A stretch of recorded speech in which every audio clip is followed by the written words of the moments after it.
Last week when, no, not last week, 2 weeks ago, we dealt with the portion from chapter 6, verses 1 to 5, dealing with burden bearing, burden sharing, and restoration of a brother.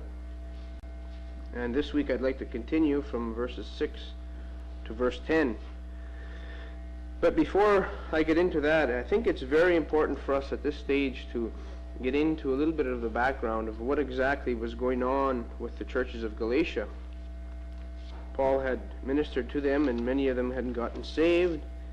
But as usual, as par for the course, many people who promoted the Jewish way of life, the salvation by works, keeping the law, they followed Paul around, and they were confusing the Galatians, and many of them were going back into that Jewish or the system of Judaism. And Paul is warning them throughout this epistle not to go back, to stop doing that. And I think it behooves us to just get a little bit of this background, and I'll mention a few passages and we can just flip through there just to get an idea of what was going on. In chapter 1, verses 6 to 9, we'll just read these and we'll get the idea. Chapter 1, verses 6 to 9. I marvel that you are so soon removed from him that called you into the grace of Christ unto another gospel, which is not another, but there are some that trouble you, and would pervert the gospel of Christ. But though we or an angel from heaven preach any other gospel unto you than that which we have preached unto you, let him be accursed. And we said before, so say I now again, if any man preach any other gospel unto you than that ye have received, let him be accursed. Chapter 3, verses 1 to 3. O foolish Galatians, who has bewitched you, that you should not obey the truth, before whose eyes Jesus Christ has been openly set forth, crucified among you? This only would I learn of you, received ye the Spirit by the works of the law, or by the hearing of faith? Are you so foolish? Having begun in the Spirit, are you now made perfect by the flesh? Chapter 4, verses 8 to 11. Nevertheless then, when you knew not God, you did service unto them which by nature are no gods. But now, after you have known God, or rather are known by God, how turn you again to the weak and beggarly elements, unto which you desire again to be in bondage? You observe days and months and times and years. I am afraid for you, lest I have bestowed upon you labor in vain. And chapters 5, verses 1 to 12. Stand fast, this is an exhortation, stand fast therefore in the liberty with which Christ has made us free, and be not entangled again with the yoke of bondage. Behold, I, Paul, say unto you that if you be circumcised, Christ shall profit you nothing. The Judaizers were promoting circumcision. For I testify again to every man that is circumcised, that he is a debtor to do the whole law. Christ is become of no effect unto you. Whosoever of you are justified by the law, you are fallen from grace. For we through the Spirit wait for the hope of righteousness by faith. For in Jesus Christ neither circumcision avails anything nor uncircumcision, but faith which works by love. You did run well. Who did hinder you that you should not obey the truth? This persuasion cometh not of him that calls you. A little leaven leavens the whole lump. I have confidence in you through the Lord that you will be none otherwise minded. But he that troubles you shall bear his judgment, whosoever he be. And I, brethren, if I yet preach circumcision, why do I yet suffer persecution? Then is the offense of the cross ceased. I would that they were even cut off who trouble you. So we get the idea. There was another gospel being preached. But Paul says it's not a gospel at all. It's bondage. And so I believe in verse 1 that the person who was overtaken in a fault, it may have been a person who went back into this Judaistic way of living, of keeping commandments, observing days, months, and years. And he exhorts them to restore this brother like a doctor would put a bone back in place. It's a very gentle operation. And he goes on to say, bear one another's burdens. And in verse 6 is where we're going to pick up today. Well, let's read verses 6 to 10. Let him that is taught in the word share with him that teaches in all good things. Be not deceived. God is not mocked. For whatever a man sows, that shall he also reap. For he that sows to his flesh shall of the flesh reap corruption. But he that sows to the Spirit shall of the Spirit reap life everlasting. And let us not be weary in well-doing. For in due season we shall reap if we faint not. As we have therefore opportunity, let us do good unto all men, especially unto them who are of the household of faith. The first exhortation that Paul gives, let him that is taught in the word share with him that teaches in all good things. He's talking about fellowship, I believe. The word he used for share with is the same word that Paul used in his epistle to the Philippians in chapter 4. And I'll read it. Now ye Philippians know also that in the beginning of the gospel, when I departed from Macedonia, no church shared with me as concerning giving and receiving, but you only. It's the same word, but I don't believe Paul is talking about money here. I mean, when I first came across it, I thought he was talking about money. Support those who teach you, in other words. Don't support the Judaizers.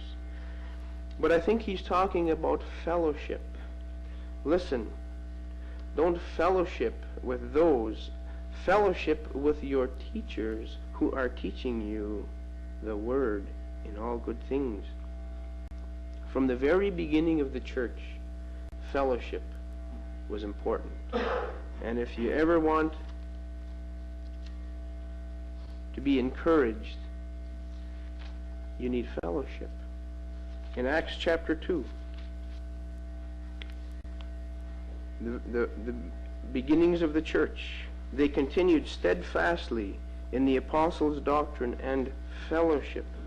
And even in the epistle to the Galatians, when Paul went and met James and Peter, and when James and Cephas and John, who seemed to be pillars of the church, perceived the grace that was given to me, they gave me and Barnabas the right hands of fellowship. The Judaizers were teaching these people to break off from their teachers, not to have fellowship with them. Paul is telling them, listen, fellowship with your teachers. You that are taught the word, stay in fellowship with your teachers. Fellowship with them. You know, I think one of the main faults in Christianity today is we don't know how to fellowship. We get together sometime and, we call it fellowship, but non-Christians do the same things that we do sometimes. I was at a retreat one time on St. Joe's Island, and I consider that fellowship. There was a group of Christians there that just did me a world of good. Everyone, it was an atmosphere of love. I could see the Spirit moving in that place, and I was tremendously encouraged. You know, if you have proper fellowship, you'll never want to leave Christianity for another system of teaching. First of all, our fellowship is with the Father and with His Son. Next is with fellow believers. You know, even today, we find this problem of people leading people away from fellowship, who they're used to fellowshipping with. I know that another problem with churches today is that there's no commingling because so-and-so teaches something other than we teach. Oh my goodness, look what they teach there. Oh, we better not fellowship with them. Well, I think separation is biblical if we're dealing with important doctrines, but a lot of times, we break fellowship with people over minor things. Fellowship is important, and our fellowship is not just with the local body of believers, but with the universal body of Christ.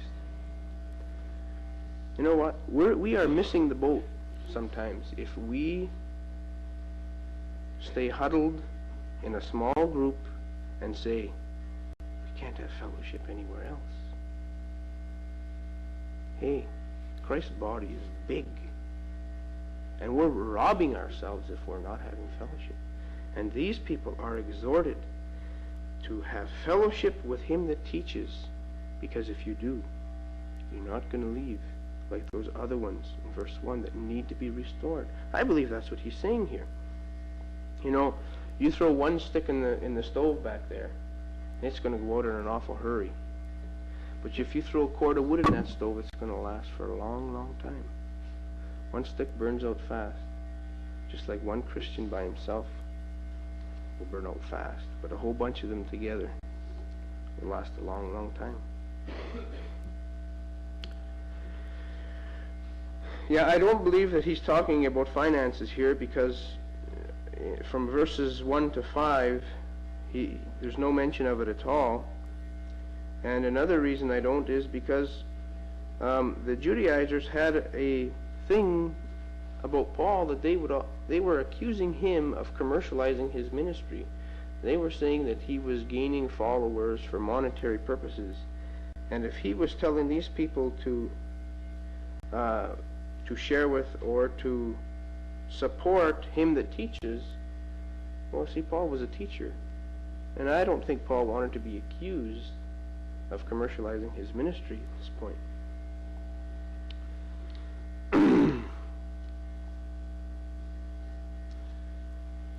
In verse 7, he says, "Be not deceived. God is not mocked. For whatever a man sows, that shall he also reap." There's self-deception involved here, because the actual reading of it is, "Stop leading yourselves astray." That's a prohibition. He's telling them to stop doing something that they were already doing. And he's forbidding them to continue in this way of life.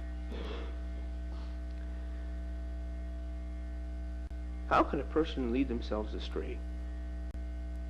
How can a person leave grace, leave Christianity into a false system of doctrine and convince themselves or lead themselves astray?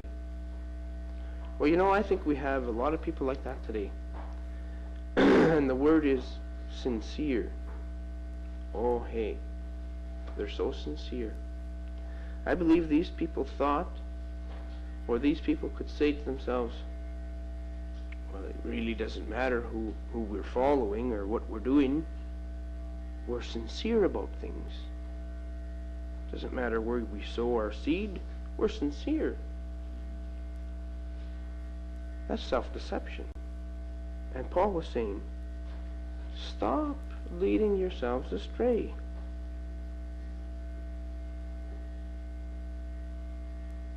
Do we have a lot of people like that today? Oh, I think we do. I remember Dr. Clark saying one time, oh, they're sincere, but they're sincerely wrong.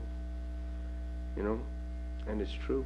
People can convince themselves to do something that they know is actually wrong. Stop leading yourselves astray. And he points out a fact. God is not mocked. And the word he used for mocked here comes from the word nose. And it means to snub your nose at, or to evade, or to outwit, or to ignore. Listen, you better stop leading yourselves astray, because you're not fooling God. You're not outwitting God. And you're going to find out that you can't outwit God because of a fact.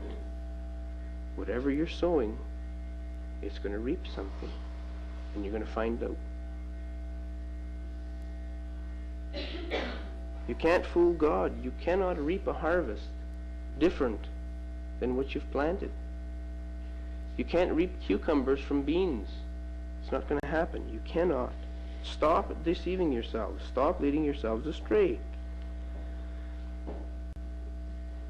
In verse 8 he says, "For he that sows to his flesh shall of the flesh reap corruption, but he that sows to the Spirit shall of the Spirit reap life everlasting." You know, God has from the very beginning ordained the laws of sowing and reaping. They have not changed, and they are very similar in the believer and in the unbeliever.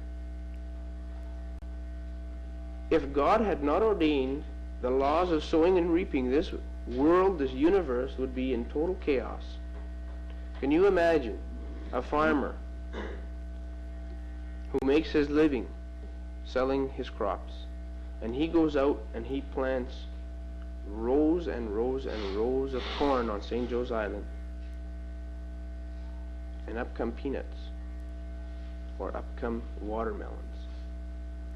Whatever you sow, that shall you also reap. It hasn't changed. You know, one sobering fact that I've learned in my life is that once we're finished sowing, we can't change what we reap. The sowing's been done. And personally, I have a testimony to that. It's not a very nice one, but it is true. When I was a kid, my father used to enjoy playing with me, running after me, chasing me around the house. My father's means of giving me attention was always that way, rambunctious type. Chase me, play with me. And consequently, that is how I treat my kids sometimes, a lot of times. When I am alone with my kids, I like to play with them. I like to make them jump around. I like tickling them. I like to chase them. Well, I'm reaping what I've sowed. My kids can't sit still today. They can't. They're the most hyper little kids in the world. And whose fault is it? It's my fault. But whose fault is it? It's my Father's fault. He's reaping in his grandchildren what he sowed in me. He really is. And in Exodus chapter 20,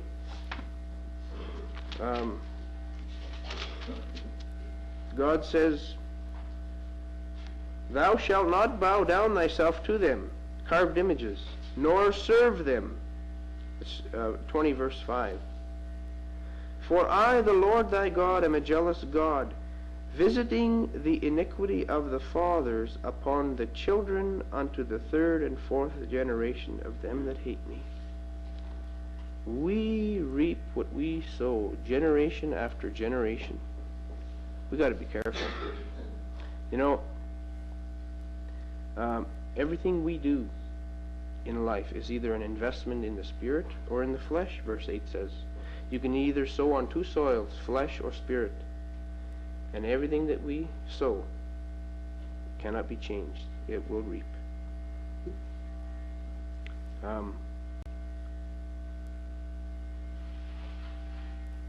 Because a person gets saved doesn't necessarily wipe out what he's going to reap in his life. If a person, let's say, was an alcoholic before he got saved, and he had kids before he got saved, later on in life he's going to be sorry of his past life because his kids will be affected by the disease that he had. It's true. I've read it. Medical doctors will agree that a man will reap in his children what he sowed in his early life. It will continue. We see this in modern day society. We see venereal disease on the rise. People are reaping what they're sowing. AIDS, homosexuals, they are reaping what they're sowing.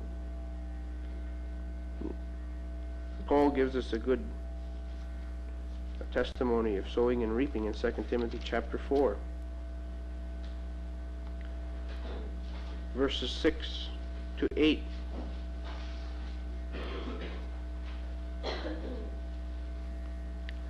For I am now ready to be offered, and the time of my departure is at hand. I have fought a good fight. I have finished my course. I have kept the faith. That's sowing. Henceforth, here's the reaping. There is laid up for me a crown of righteousness with the Lord, the righteous judge, shall give me at that day, and not to me only, but unto all them also that love his appearing. Paul was hitting these Galatians with the fact that they cannot escape the ordained principle of sowing and reaping. You're going to reap what you sow, so be careful. When we sow to the flesh, we're choosing a course of conduct that satisfies or gratifies the cravings of our sinful nature. Our sinful nature has desires, and when we sow to the flesh, we're satisfying them. And those who were following the Judaizing teachers were satisfying those desires of the flesh. I'll tell you why. It's a fact that every false religion on the earth today and on the earth then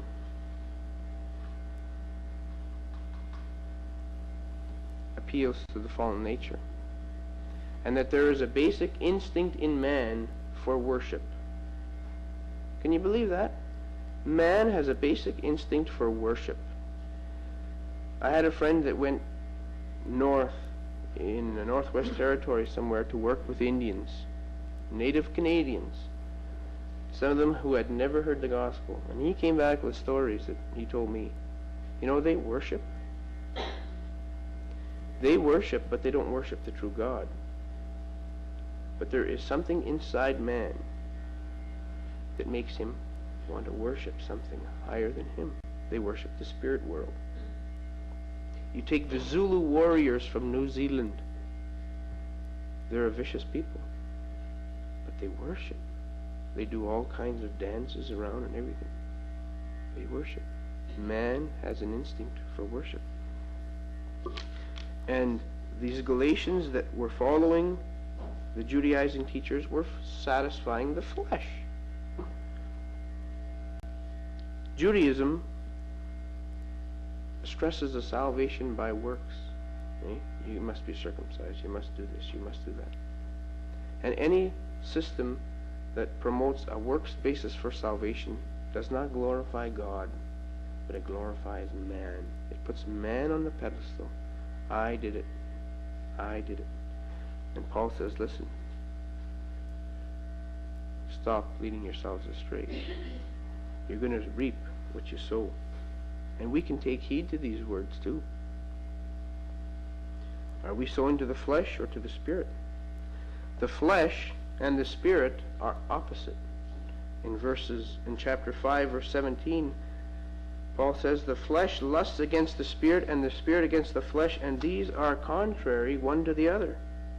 They're opposites. And you know what? So are what they reap opposites. The spirit produces life everlasting. The flesh produces corruption. The spirit produces love, joy, peace, long-suffering, and so on. The flesh produces adultery, fornication, uncleanness, idolatry, and so on. They're opposites. And God has also said in his word in 2 Corinthians chapter 9 that sowing and reaping, that our reaping, I should say reaping, is proportional to what we sow. Chapter 9, verse 6. But this I say, he who sows sparingly shall reap also sparingly, and he who sows bountifully shall reap also bountifully. You know, we might have lots of seeds in our barn, but unless we sow them, they're not going to do us a bit of good. And verse 9, and let us not be weary in well-doing, for in due season we shall reap if we faint not. And Paul uses two farming terms here. The term weary and the term faint are used of one of a farmer, and the word faint is a word that's used of reapers. And he exhorts them here. The term weary was used of farmers who were tempted to slacken off their work because of their prolonged exertion in the field. And we are likened to farmers here, or the Galatians are likened to farmers who are out in the field sowing, and doing their work. And he says, don't get weary like a farmer in doing good, in well-doing. Because there's something in it for you.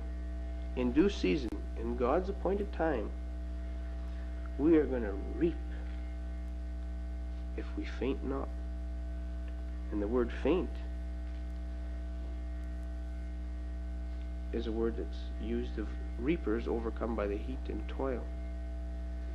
So Christians,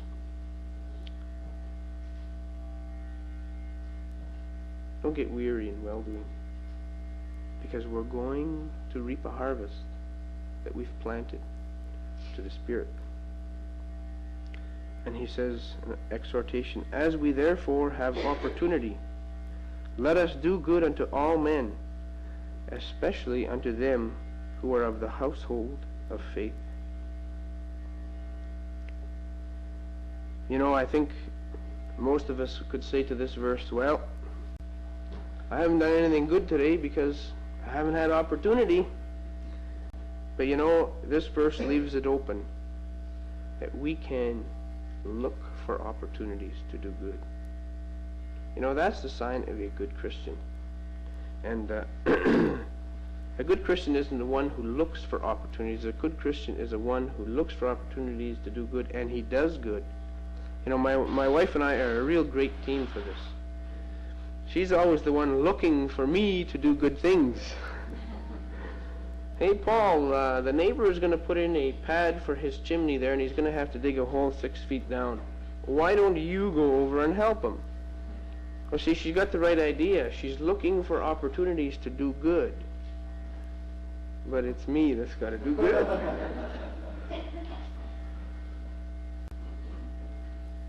There's a priority here, too, especially to those who are the household of faith. We got to take care of each other. That's what he's telling us. We got to do good to each other. That's number one on our list. We're likened to a household. That's family. You're brothers and sisters. I have a responsibility to do good to you. First on my list. And then I got to do good to all men. Christ has to be seen in what we do. And so Paul deals with this problem of these false teachers coming in and taking some of the people away. And he says to them, listen, if a man is overtaken, restore him gently. Bear his burdens. You who are in the faith, fellowship with your teachers. Fellowship because we need it. And then he says, listen, don't lead yourselves astray, because you can't fool God. And you'll know because you'll reap what you've sowed. The battle is long and we're getting tired. That's one reason, is because the laborers are few. The harvest is plentiful, but the laborers are few, the Lord said. Let's not get tired. Let's not get weary in well-doing. And let's keep a priority, a household of faith, when we do good. Let's pray.